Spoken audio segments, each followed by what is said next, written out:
with some entities' words, and I can do some operations on these. I can copy a word. I can say that word like copy after itself. In fact, that pair of words I'd like to copy after itself, and I can just do this a few times and get a bit of material there. And there are other entities like text. Say after there, I'd like to copy from that entity point to that point, and it'll copy it. Great. So I could get myself some material on my blank piece of paper, and then I'd say, well, this is going to be more important than it looks. So I'd like to set up a file. So I tell the machine, all right, output to a file. And it says, well, I need a name. I'll give it a name. I'll say it's sample file. And I'll say, please output it. It says it did. And then it comes back automatically with an origin statement or header telling me the name of the file and the date and the time and who established it. And thereafter I can always do something. I can ask for the status of a file, and it'll tell me that information. Very small file now, owned by me, last written by me very shortly ago, etc., and other interesting data in there.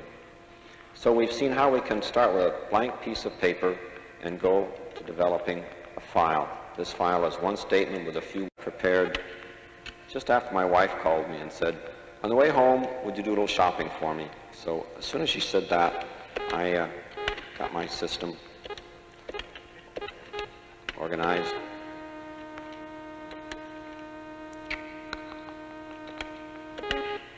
And made a shopping list. So it's got quite a few items on it, and if I want to, I can see that, yes, those are numbered statements. And I can say there are ways I can scan down it, like I can point to 10 and say put it at the top, and I scan up and point to 23, and I got quite a few. And I remember that's about as far as it got when she said, well, call me back when you're ready to go shopping and I'll tell you the rest of the things. So let me jump back to the head of the list, and I can do things like begin to reorganize it a little bit. Well, I say after bananas, it's more likely that I'll take the carrots there, and so carrots moved right up behind bananas, and aspirin doesn't really belong there. I think aspirin goes after paper towels in the order. Well, pretty soon I would begin to have a lot of trouble keeping that straight. So let me organize it by saying just generally produce. What the hell happened to it?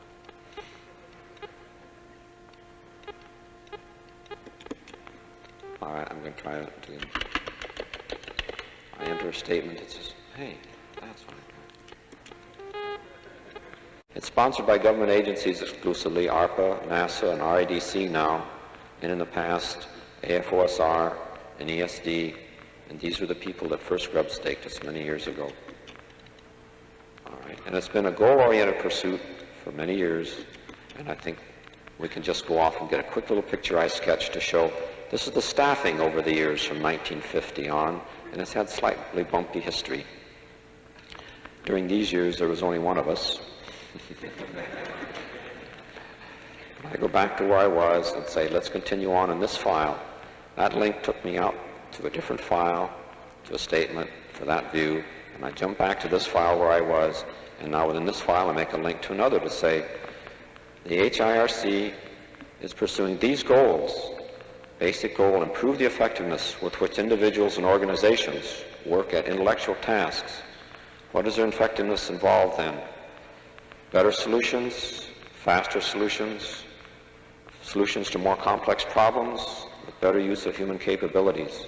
Really thinking about that. But a corollary goal is, besides improving the effectiveness, to develop a system-oriented discipline for designing the means by which greater effectiveness is achieved. That's very important to us. The approach for this should result in the system-oriented discipline. Let me just show you how I constructed this file. You notice underneath there with that and that, there was just a link hidden here that went back to this view with a slightly different view parameters.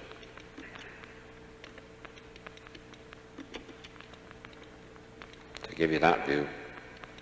All right, there's another one hidden there. It says the general approach for us, empirical. We're pursuing this monstrous goal, monstrously difficult, by building and trying empirically And we're approaching it evolutionary-wise because we feel that it's a whole system problem. You need to get a person in that environment working and looking at the many aspects of his working system that are involved in his effectiveness. That's many more things than just these computer-aided tools. In a large system like that, we need to do it evolutionary-wise because we can't be analytic enough about it at any one point to decide what best our next thing should be. We can only decide from here, as well as we can analyze it, where we can invest our next resources to get the most return at an increase of the effectiveness of the system we have. And this item down here is the term bootstrapping applied in a slightly new sense. We're applying that to our approach, where we're saying we need a research subject group to give them these tools, put them to work with them, study them, and improve them. We'll do that by making ourselves be the subject group and studying ourselves and making the tools so that they improve our ability to develop and study these kinds of systems and to produce, in the end, this kind of system discipline. So it's a struggle doing it that way, but it's beginning to pay off. All right, from there, sorry. I'm apologizing to my friend, the computer.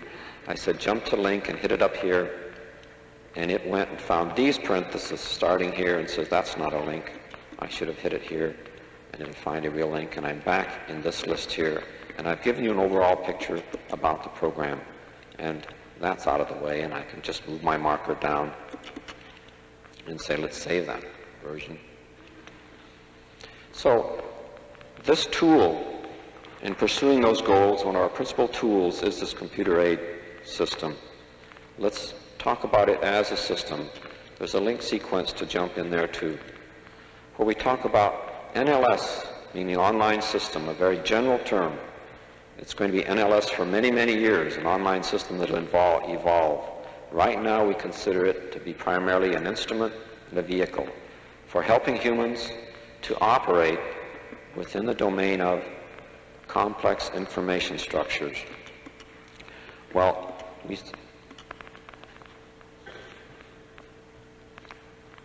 what do we mean by operate? Well, compose, study, modify is the place we started now. We know there are many other analytic things you could do, but we want to get around, study, and modify. And then further information about what does complex structure mean. We're talking about complex structure and emphasizing structure because we say, although the content represents your concepts, there's a structural relationship between that content entities that should represent the relationship between the concepts of human thought.